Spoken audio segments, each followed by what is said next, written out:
नमस्कार दोस्तों, मेरा नाम है विशाल। आप सबका स्वागत है स्टॉक बॉक्स के बिजनेस स्टैंडर्ड एनालिसिस वीडियो में। यहाँ पर हम रोज एनालाइज करते हैं बिजनेस स्टैंडर्ड न्यूज़पेपर के आर्टिकल्स को, उसके कॉज और इफेक्ट को डिटरमाइन करते हैं। अगर आपको ऐसे वीडियोस पसंद है तो आप हमारे चैनल को अभी सब्सक्राइब कर सकते हैं। शुरुआत करते हैं सबसे पहले आर्टिकल से। जीडीपी ग्रोथ 7.8% इन Q1, जो फास्टेस्ट पेस ऑफ ग्रोथ है in 4 quarters, added by services sector and investment. India की जो इकोनॉमी है इसने ग्रो किया है फास्टेस्ट पेस से पिछले 4 क्वार्टर्स में, मतलब पिछले 1 साल में जो हमारी ग्रोथ रेट रही है अभी इस बार की वो रही है 7.8%। अप्रैल जून पीरियड में FY24 के, जो कि थोड़ा सा कम है, जो सेंट्रल बैंक के एस्टिमेट्स थे, ज़्यादा नहीं, थोड़ा सा मिस है। यहाँ पर किसने आप कह सकते हैं कि सपोर्टिव बेस दिया हमें? सबसे पहले तो आप देखेंगे कि यहाँ पे इन्वेस्टमेंट अच्छा खासा है हमारी कंट्री में। आपने स्टॉक मार्केट को भी देखा, अच्छा खासा इंक्रीज हुआ है। रिजर्व बैंक ऑफ इंडिया ने एस्टिमेट किया था कि जीडीपी 8% के रेट से ग्रो करेगा और ब्लूमबर्ग सर्वे ने कहा था 7.8%। जो डेटा है जिसे रिलीज़ किया है नेशनल स्टैटिस्टिकल ऑफिस, ध्यान रखिएगा यही ऐसे डेटा जो है रिलीज़ करता है हमेशा। डेटा इसने ये शो किया है कि सर्विस सेक्टर ने लिफ्ट किया ग्रोथ को इस क्वार्टर में, जहाँ पे इकोनॉमी 13.8% बढ़ चुकी है पहले से pre pandemic first quarter of FY20 से रियल टर्म्स में अगर आप कंपेयर करें तो। हाउएवर अब कुछ यहाँ पे कंसर्न्स भी हैं। जैसे कंसर्न्स क्या क्या है हमारी इकोनॉमी को लेकर? एनालिस्ट डर ये रहे हैं कि भाई इंटरेस्ट रेट ना बढ़ जाए। क्यों? क्योंकि वीक मॉनसून हो रहा है और ग्लोबल डिमांड भी कम है, तो यहाँ पे हमारा इकोनॉमिक ग्रोथ जो है वो स्लो हो सकता है। ये बात हमने 2-3 दिन पहले भी डिस्कस की थी कि किस तरीके से वीक मॉनसून बहुत बड़ा इशू है। क्यों? क्योंकि इसकी वजह से हमारे इंटरेस्ट रेट्स जो हैं ये हमें बढ़ाने पड़ सकते हैं। और यही एक रीज़न हमने अभी डिराइव किया था कि रीज़न है कि गवर्नमेंट ने अभी LPG सिलेंडर्स के कॉस्ट को भी कम किया ताकि महंगाई को काबू में रखा जा सके, क्योंकि इंटरेस्ट रेट इस वक्त कोई नहीं बढ़ाना चाहता। यहाँ पर आप देखें कि वीक मॉनसून कंसर्न है, डिप्रेस ग्लोबल डिमांड। ऑफकोर्स हम चाहते हैं कि जब चाइना का डेटा देखिए फिर से खराब आया है, चाइना में फिर से इकोनॉमी ग्रो नहीं कर रही अच्छे से, डिमांड बहुत वीक है, तो ये एक बैड न्यूज़ है। हम चाहते हैं कि वो भी ऐसा ना हो कि इकोनॉमिक ग्रोथ वहाँ बिल्कुल ही स्लो हो जाए। हम चाहते हैं US भी ग्रो करे, यूके भी ग्रो करे, यूरोप एंड साथ में चाइना भी। जो ग्रोथ है जुलाई सितंबर क्वार्टर में ये थोड़ी मॉडरेट होगी, क्योंकि हम ये एक्सपेक्ट कर रहे हैं कि कंजम्पशन अब कम होगा थोड़ा। देखिए कंजम्पशन और ग्रोथ का रिलेशन कितना ज़्यादा आप कह सकते हैं डायरेक्ट है। कंजम्पशन बढ़ती है, अगर आप खर्चा ज़्यादा करते हैं इंडिया की इकॉनमी ऑलरेडी ग्रो करेगी। कंजम्पशन कम होगा तो इकोनॉमी पे बहुत बुरा असर पड़ेगा, और हम एक्सपेक्ट कर रहे हैं कि कंजम्पशन थोड़ा कम होगा पहले से। क्यों? क्योंकि इन्फ्लेशन महंगाई दर थोड़ा ज़्यादा होगी तो लोग थोड़ा कम खर्च करेंगे, और महंगाई दर का रीज़न आपको पता है, या तो इंटरेस्ट रेट है या तो फिर मॉनसून है, दोनों में से, या दोनों भी हो सकते हैं। तो यहाँ पे हम ये एक्सपेक्ट कर रहे हैं कि आगे कुछ हमारे ऐसे कंसर्न्स भी हैं जो महंगाई से रिलेटेड है। आते हैं अगले आर्टिकल पर। यहाँ पे ये बात कर रहे हैं रुपी डेप्रीशिएट्स इन अगस्त ऑन वीक युआन। अब युआन कौन सी करेंसी है? ये है चाइना की करेंसी।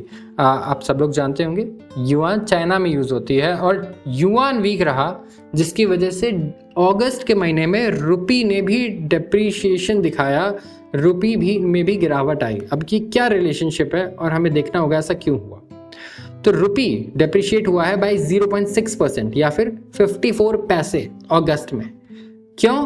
क्योंकि डॉलर बहुत ज़्यादा मजबूत हुआ अगेंस्ट, यहाँ पर देखिए specially weakening Chinese yuan. Dealers का ये कहना है कि दिक्कत ये है कि रुपी की जो वैल्यू जो गिर रही है वो इसलिए गिर रही है क्योंकि डॉलर बहुत ज़्यादा मजबूत हो रहा है दूसरी करेंसीज के अगेंस्ट भी।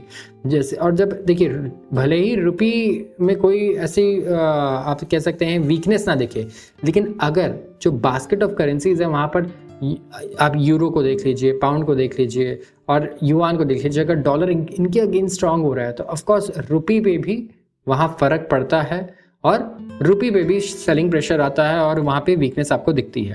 तो डॉलर इंडेक्स अगर आप देखें तो ये यही है। डॉलर इंडेक्स बेसिकली आपको बताता है कि डॉलर अगेंस्ट एक बास्केट ऑफ करेंसीज कितना बढ़ रहा है, गिर रहा है। तो डॉलर इंडेक्स बढ़ा 2.4%, मतलब डॉलर 2.4 मजबूत हुआ ओवरऑल। और जो लोकल करेंसी थी इसने हिट किया all time high low closing level of 83.15 rupees पर डॉलर। यहाँ पर ये प्राइस जो था ये बॉटम था रुपये का। अगर आप देखें तो यहाँ पे डॉलर सबसे महंगा था इस वक्त, जो क्लोजिंग प्राइस था 83.15 का। ये 17 अगस्त की बात है। कई लोगों ने आप में से नोटिस भी किया होगा, स्पेशली जो ट्रेडिंग करते हैं। तो देखिए रुपये और डॉलर, इसका रिलेशनशिप और ये जो वैल्यूज़ हैं आपके लिए बहुत ही ज़्यादा इंपॉर्टेंट है। आप चाहे कुछ भी करते हो, आप कहते हो मैं स्टूडेंट हूँ, आप जॉब करते हैं या आप बिजनेस करते हैं, स्टॉक मार्केट में इन्वेस्ट करते हैं, ट्रेडिंग करते हैं, इससे कुछ फ़र्क नहीं पड़ता। आपकी लाइफ अनटच रह ही नहीं सकती रुपये और डॉलर के रिलेशनशिप से।